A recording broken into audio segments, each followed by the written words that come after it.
On this week's edition of New York Now, Governor Cuomo says he wants $15 billion from the federal government, or he's going to sue. New York's future is bright. That's from his state budget address this week. John Campbell from the USA Today Network and Keisha Kluge from Bloomberg Law join me with details. Then, Republican State Senator Mike Martucci shares his perspective on how the state should be helping small businesses. And State Senator Jabari Brisport says Cuomo's wrong about taxing the rich in New York. We'll explain. I'm Dan Clark, and this is New York Now. Today, the Senate majority will pass We will pass a law prohibiting it, and we will take them to court challenging it. Get another stand for New York. Welcome to this week's edition of New York Now. I'm Dan Clark. We now know Governor Cuomo's plan to fix the state's economy, which has taken a beating during the COVID-19 pandemic. Cuomo released his proposal for the state budget this week, coming in at a price tag of $193 billion. That plan includes a strategy for filling the state's massive budget gap, and then some. And he said it's all going to depend on how much money New York gets from the federal government, which we might not know for a few months. In the meantime, he's presenting two scenarios for the future of New York's finances, one that's good and one that's not so good. Take a look. It was a tale of two states, a New York in peril and a New York made whole. That was Governor Cuomo's message this week when he unveiled his plan to fill a projected $15 billion budget deficit over 2 years. So we're asking for fairness from Washington. Cuomo laid out two very different strategies for curing the state's finances, both of which depend on billions of dollars in aid from the federal government. He blamed former President Donald Trump for the COVID-19 pandemic and said it's only fair the federal government foots the bill. What happened on COVID last spring was a result of federal negligence. What happened to New York was no fault of New Yorkers. The best case scenario, Cuomo said, would be for the federal government to send the full $15 billion to New York. That would fill the state's budget gap and allow the state to avoid billions of dollars in spending cuts and tax hikes. That money could also be used to provide tax credits for restaurants and small businesses, which have been hit especially hard by the state's COVID-19 shutdowns. Restaurants paid a really high price for what happened during COVID. Many businesses were hurt. It's not unlikely that New York would receive the full $15 billion it's asking for. President Joe Biden is proposing a new stimulus package that would provide billions in aid for state and local governments. But if they don't come through with the full $15 billion, Cuomo says, New York will sue the Biden administration in pursuit of those funds. The new government didn't cause the damage, but they are legally, ethically, and politically responsible for correcting it. It would be the first time Cuomo goes toe-to-toe with President Biden, a close ally. And he says he's willing to do it because the alternative would be financial chaos for New York. If the federal government doesn't fund state and local governments, it's going to hurt all New Yorkers. That's Cuomo's second plan for closing the state's budget gap. In that scenario, he's banking on at least $6 billion in federal aid. That would leave a $9 billion gap that Cuomo says would be closed through tax hikes on the rich, a delay in tax cuts for the middle class, and massive spending cuts. You then have to cut dramatically. And Cuomo, again, said he'd prefer to not raise taxes on the rich in New York, saying that wouldn't raise enough money to avoid cuts in spending. Leaders from the state legislature took a different position, saying Democrats should be ready and willing to raise revenue from the state's wealthiest residents. In a statement, Senate Majority Leader Andrea Stewart-Cousins said the state, quote, must be ready to act as a state to advance efforts to raise revenues, including having the hyper-wealthy share this burden. Republicans in the state legislature feel differently. They want Cuomo and Democrats who control the state legislature to take another look at spending to see if there's anywhere the state could reduce costs without raising taxes. Senator Tom O'Mara is the top-ranking Republican on the Senate Finance Committee. New York continues to spend too much and tax too much. Cuomo also wants Congress to repeal a cap installed during the Trump era on the deductibility of state and local taxes. For New Yorkers that itemize, that would put more money in their pocket, he said. That increases our taxes every year. If it's dropped, our taxes will go down every year. And he's also seeking to legalize both adult use marijuana and mobile sports betting this year, saying the two industries could generate more than $800 million for the state annually. Democrats in the legislature will now come up with their own spending plan and hash it out with Cuomo behind closed doors. The state budget is due at the end of March.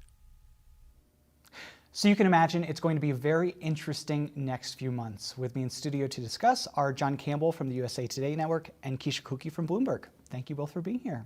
Thanks for having us. So John, I want to start with you. This is a budget plan. We have two budget plans, a $6 billion if we get it from the federal government, a $15 billion if we get it from the federal government. What have we heard from reaction from lawmakers first is what I want to get from you. You know, the number one reaction we've heard from lawmakers so far is they want the Democratic lawmakers, I should say, they want a higher tax on the wealthy regardless of how much money comes from the federal government. Whereas the governor's plan, which, you know, he painted it as two different plans. Really, it's one plan with some asterisks, really. It says if we get more money from the federal government, you know, we won't have to increase taxes on the wealthy. We won't have to do this. We won't have to do that. But the Democratic lawmakers are really making clear that they want to use this opportunity to increase taxes on the wealthy. Some are not pleased with the governor's plan as it is, which would increase taxes on people making over $100 million by 2 percentage points. People making more than $5 million, the income would be taxed about half a percentage point more. It's a sliding scale.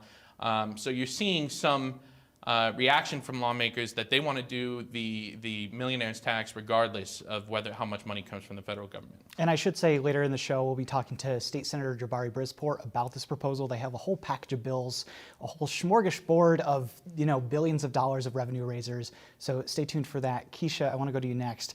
So what surprised me about this budget plan is the governor has these two plans. Both of them rely on aid from the federal government.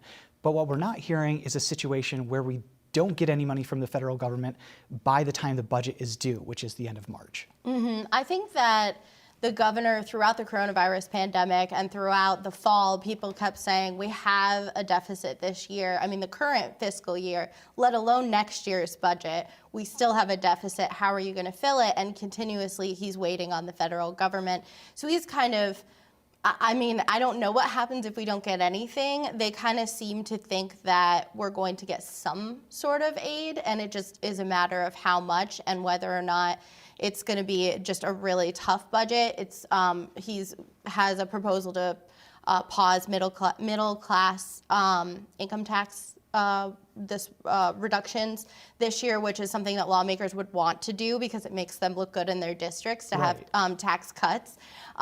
Major cuts to education, healthcare, and this is a time of crisis, and so making cuts would only make it worse. So I think he's just really betting on Biden. Right. There's also, I mean, there's a caveat built into the budget that says if the state doesn't get $3 billion from the feds by August, then the budget director, Cuomo's budget director, can withhold certain payments to local governments. Not school aid. School aid is an exception to that. But you know, that suggests to me that they are anticipating that maybe they'll pass this budget with these unknowns still, just like they did last year. And give the opportunity to the budget director to withhold funding if they don't get that federal money. Which I gotta say, I wouldn't be surprised if even if they did get $15 billion from the federal government, if they still put something in the budget that said, by the way, if this $15 billion doesn't quite work out, we're still gonna give power to the budget director to make cuts as he or she sees fit at the time. Well, and that's always a struggle between the legislature and the governor. How much is the legislature willing to give up in terms of power and authority? And how much does the governor want? I mean, the governor always wants all of it, quite frankly. So that, I mean, that's going to be something that's going to be hashed out over the next few months of negotiations. And we should mention, so Keisha or John, whichever one of you wants to answer this, things look a little better than they projected them to be in the spring, right?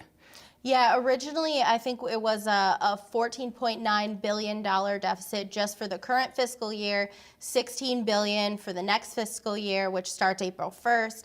And it's kind of interesting because some of the fiscally conservative lobby groups and political analysts have been saying all along that Cuomo's kind of crying wolf, like making it look worse than it actually is, and not taking into consideration certain revenues that are going to come in, federal aid that could close that gap. Well, the budget comes out, the budget proposal comes out, and oh, guess what? We only have $4.7 billion for the current fiscal year, and then another 10, so it works out to about $15 billion total. So that $15 billion budget gap is for both years, and it's presumed that we can fill this year already with a mixture of cuts that the administration has already made, for freezes on pay hikes, and federal aid.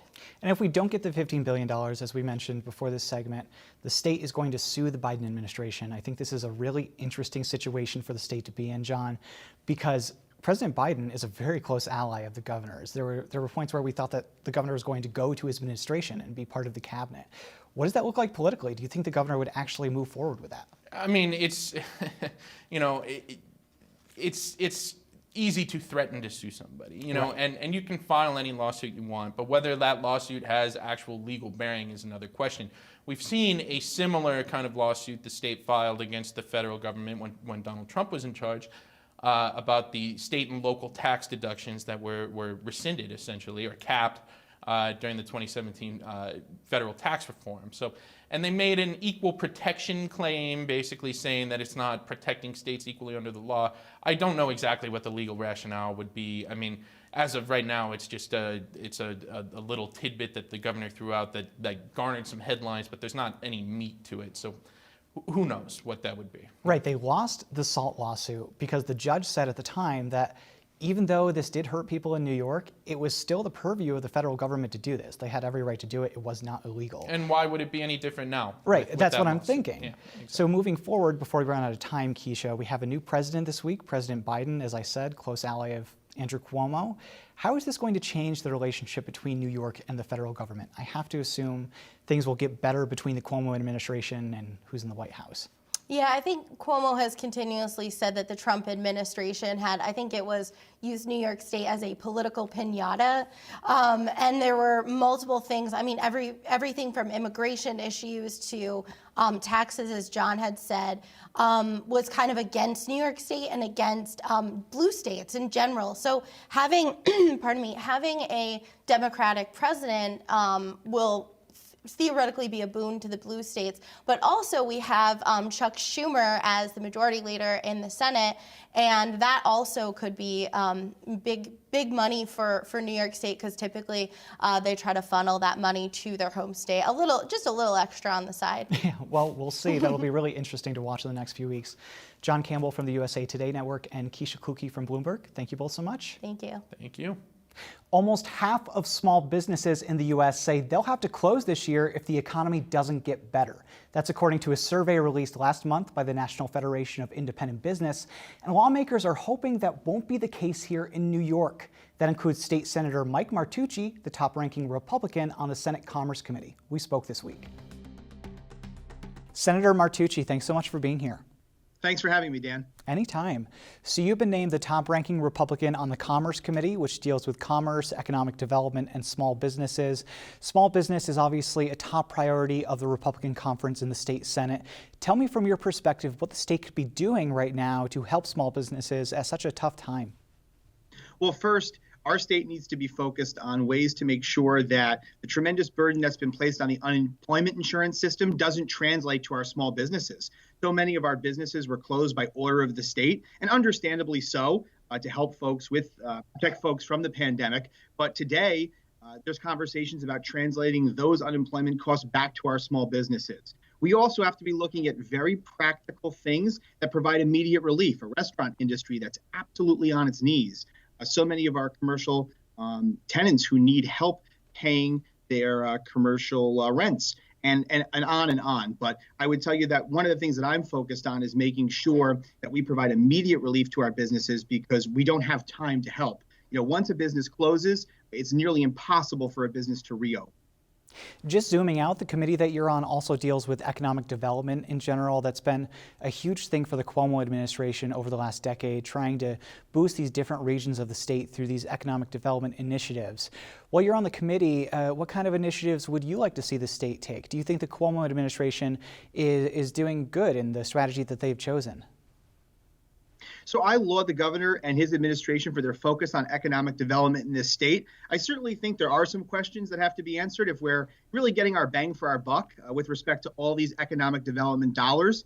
Just myself, I prefer a method that involves translating those resources down to local IDAs and local LDCs, because I feel like every community in New York is very different, and each community understands the best way right now to provide support and, quite frankly, help save its Main Street businesses. And I think as I look at what's going on right now, I want to make sure that moving forward, we're treating small business in the state of New York with the same respect that we're treating our large businesses. And while I think we've got a good track record of creating incentive for some of our big businesses, right now it's time for us to save Main Street, Dan, because if we don't do it now, we won't recognize a Main Street anywhere in New York when this pandemic's over. You know, speaking of big businesses versus small businesses, Democrats are considering some tax hikes on the wealthy in New York. We don't really know what that's going to look like. And I'm curious, from your perspective, how do you feel about that proposal? Is that something that you could get on board with, or are you against that? Well, what I prefer to look at first is the waste that exists in our current state budget and our current state spending plans. Before I ask any New Yorker to pay more to be here, before I ask anyone who's trying to run a business here to contribute more, I think it's time that we take a hard look at the budget, full review of the budget process from top to bottom. And, to be honest, I hear there's all these conversations about hard decisions have to be made in the budget. But when you look at some of the absolute giveaways that exist in the budget, like, for example, a $500 million Hollywood film tax credit, what's clear to me is that there are some very easy decisions that have to be made, doing things like removing tax credits like that. So I think the state's economy is something that we could talk about all day, and it deserves to be talked about all day. But I want to ask you about your position. So you're one of two Republicans that were able to flip a seat from a Democrat in last year's elections. Aside from this committee that you're on, the Commerce Committee, what other type of priorities do you have? So besides commerce, which is a place that in protecting our small businesses, which I believe is really important, more important now than ever, I'm focused on taking a look at a couple of other important things too. First, certainly property tax relief is a huge issue here in the state of New York, and particularly for our seniors. So here, just in my first week of office, my team's drafted a bill that would help our seniors who earn less than $100,000 a year be able to afford to live in their homes. Other things I talked about in the campaign, which are really center point to issues going on in our state right now, is public safety and public health. I was outspoken against the bail reform changes from the very early phase, which I believe put so many of our residents and our communities at great risk. We heard from law enforcement and our district attorneys around the state and so many others. So certainly public safety is right up on that list. And third, and finally, I would say, is helping protect our farms. The district that I represent is a very rural district, and we have a number of farms, family farms, and recent changes in the law, specifically the Farm Labor Bill, have made it so difficult for our farms to continue to operate. That, again, has only been magnified by the pandemic. So I'm focused on ways that we can help our farmers here in New York. And speaking of helping farmers, there's another big issue on the table this year, the legalization of marijuana. Obviously, the recreational side doesn't really affect farmers all that much, but there's also the opportunity for the expansion of the hemp industry. And I'm wondering, from your perspective, because I think that people are divided on this issue, do you think that the state should legalize marijuana? And do you think that expanding hemp requires that legalization? So, Dan, I'm not completely against the legalization of adult use marijuana. What I am interested in doing, though, is making sure that we as a legislative body deliberate it in the right way and bring the stakeholders in the room who this is going to affect. I think when you look at the way that policies are typically advanced in this state, big public policy, I use bail reform as a key example, you'll see that was a set of public policy changes that were made that didn't involve the stakeholders, and it wasn't done right. So what I look forward to doing is being part of the conversation and making sure, the governor certainly has outlined that legalizing adult use recreational marijuana is going to be a priority for this year. I want to make sure as a legislature we play our role in terms of bringing in the stakeholders and making sure we get the details right. There'll be a good way to do this, and there'll be a bad way to do this. And what I want to make sure we do is we don't do this in typical Albany fashion, which means making decisions in the dark of the night with no public deliberation and excluding the folks, the interest groups that need to be part of the conversation. Yeah, hope springs eternal that things will change up here in Albany, but we will see. State Senator Mike Martucci, thanks so much for being here. Thanks for having me, Dan. So as we mentioned, Democrats are considering new tax hikes on the rich in New York to help fill the state's budget gap this year. Governor Cuomo has pushed back on the idea, saying it wouldn't raise enough money and could drive wealthy people to other states.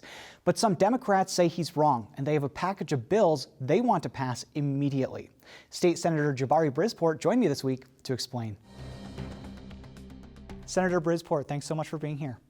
Of course, Dan. Thanks for having me. Anytime.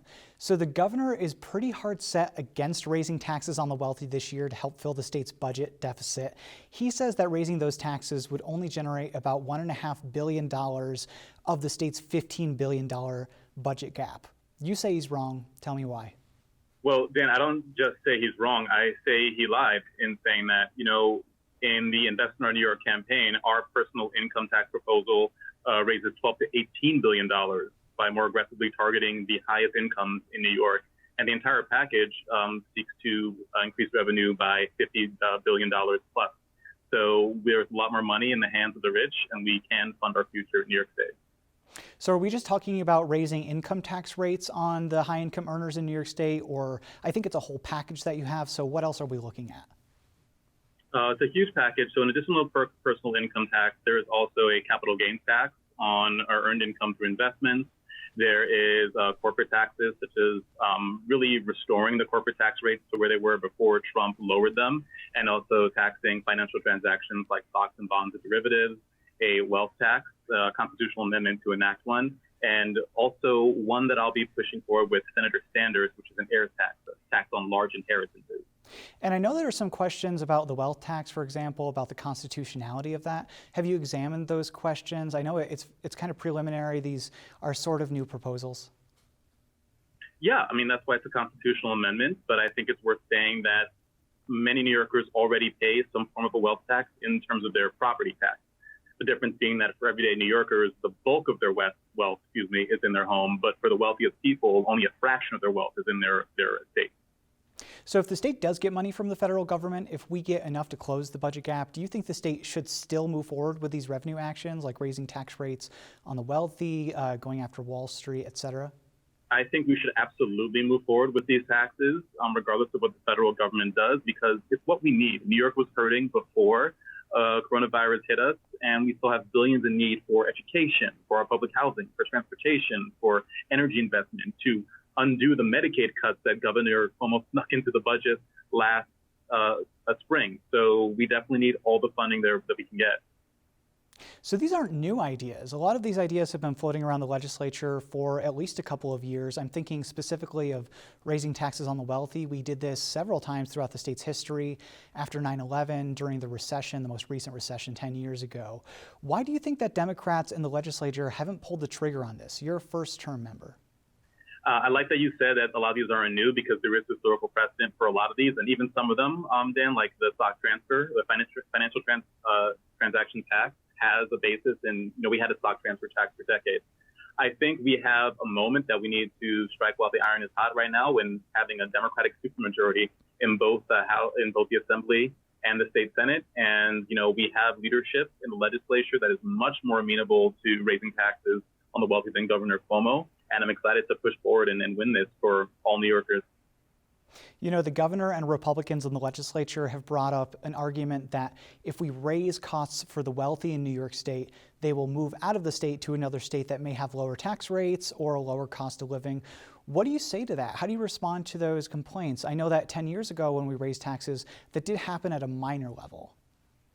Yeah, I like that we bring up the tax increases during the last fiscal crisis in 2009, because we actually have, I think, double the number of millionaires now in New York State than we did the first time we raised taxes in 2009. And the fact of the matter is, the wealthiest people in the state are the least likely to leave. They are here in New York for the rich social safety net, for the incredible opportunities, and oftentimes because the businesses they own are here too. What we should be worried about is not really ensuring we have an adequate social safety net and more working class New Yorkers having to leave New York because they can't afford to live here. Republicans in the legislature have said that instead of doing these revenue-raising opportunities, that Democrats should be looking at cuts in spending, looking closer at bigger parts of the budget like education and healthcare, and trying to weed out where they can save a few bucks, I guess. I know that you may not agree with all of Governor Cuomo's budgeting ideas. Are there any areas where you think Democrats should take a closer look? I think first and foremost, we should just look at the inequality that is in our state right now before we start saying what we're going to make cuts to, especially as a former public school teacher. I know that education is already at the bare bones. We desperately need more funding for just counselors and textbooks and basic things in our schools, and I wouldn't want to look at more cuts in that area especially. So we have deep inequity here. We have 118 billionaires that made over $77 billion since the onset of the pandemic, which is honestly even more money than we're trying to raise from this Invest in Our New York campaign. And that's where I would look first. All right, it'll be really interesting to see what happens over the next couple of months as the governor and the legislature continue negotiating the state budget. State Senator Jabari Brisport, thanks so much for being here. Thanks, Dan. There are still a lot of questions about Cuomo's state budget, and we'll dig into a few of them next week. We'll speak with a panel of environmental advocates about the state's goals and hear from the State School Boards Association. But until then, thanks for watching this week's New York Now. Have a great week and be well.